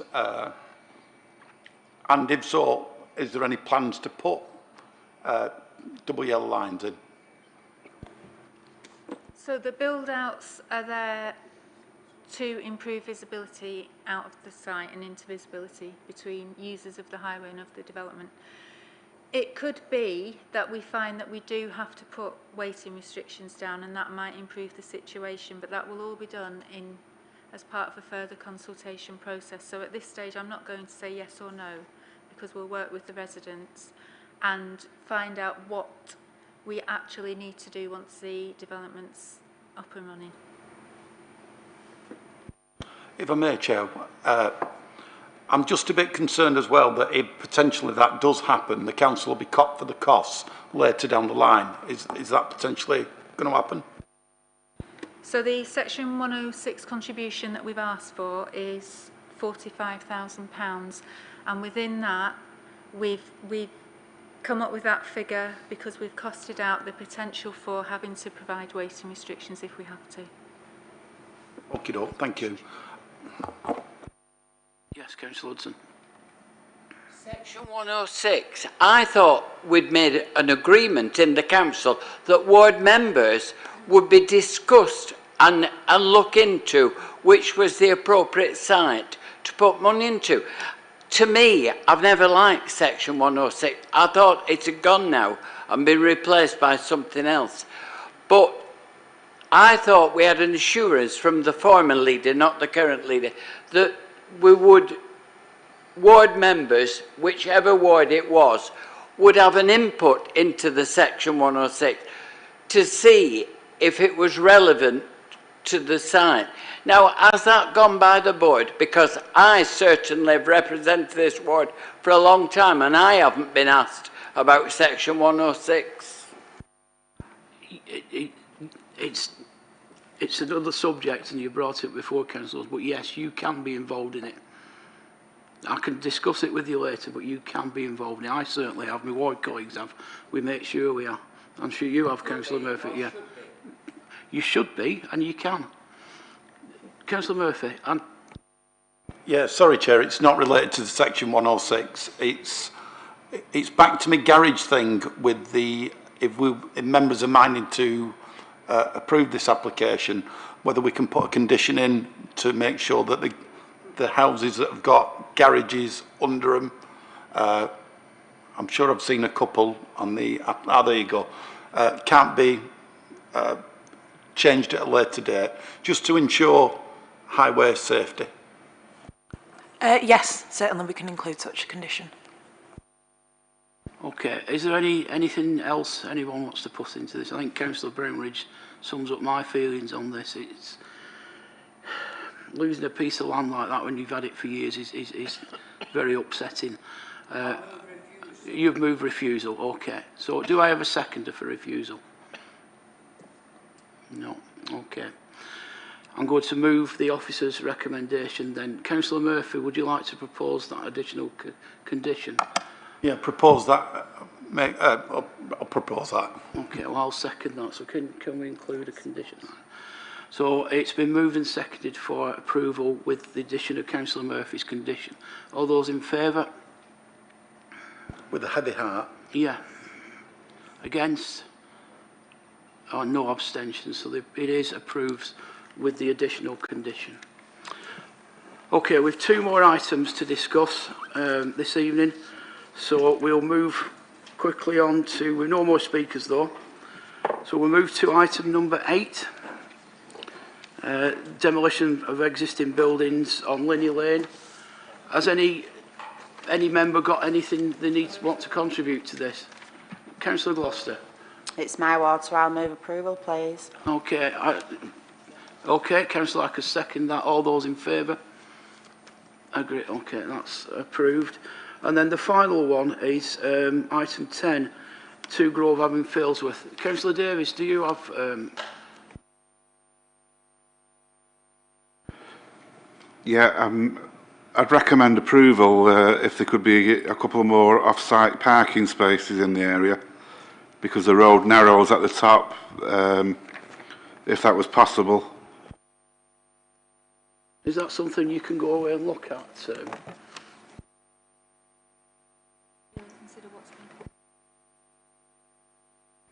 Chair, can we defer that so that we can look at that provision that Councillor Davis has suggested?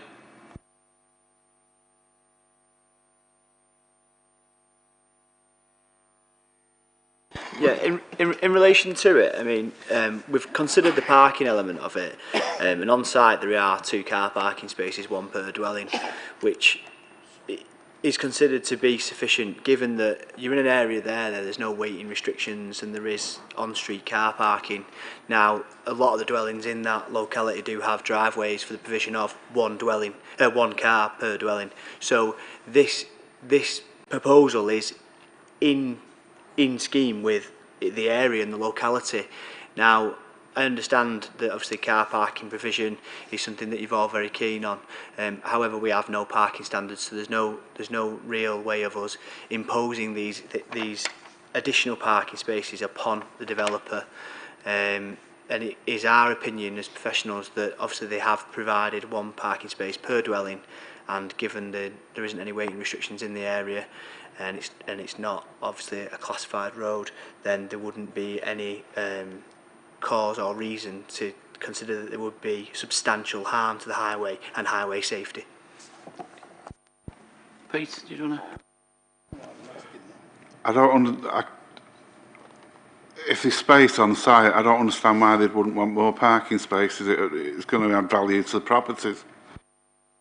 Sadly, we're only here to, well, as planning officers, we can only consider what is put before us, and given that it meets policy, like I say, there's no reason for me as an officer to go to them during the application process and say that it's insufficient and inappropriate and doesn't meet policy. So the reasoning behind the recommendation is that it's considered to be acceptable. So I don't think there's any point deferring it. We're either for it or against it, I think, on this one. If we deferred it, you're not going to find any space here. That's the bottom line. No, Chair. No. But it has been proposed. Did somebody propose deferral? I think John. Yeah. It's okay. So do the members want to defer it, to go back and have a look at it? I'm not bothered. You know, it's... Can we get a picture of the houses up? I'm just keen to, I mean, I've got a bit of a bee in my bonnet about parking and trying to get the highway. This isn't another garage thing, is it? So the plans before you there show that there's basically the conversion of an existing large bungalow with the additional storey put on. So you can see that it creates two-storey dwellings, which is well in proportion with the adjacent properties within the area, which I can show you on photos. Right. Yeah, I think the idea of deferring it was to simply ask the question. I know that the application's probably ready for approval, but I don't think there's any harm in asking the question that Councillor Davis has brought up as the ward member. So that was the reasoning behind the deferral, just to simply ask the question whether it's doable. Okay, I suppose, and there are some battles we can fight and some would probably not. I personally think we should make a decision on it, but I'm with the committee. So it's been moved and seconded for deferral. So can I have a show of hands for deferral?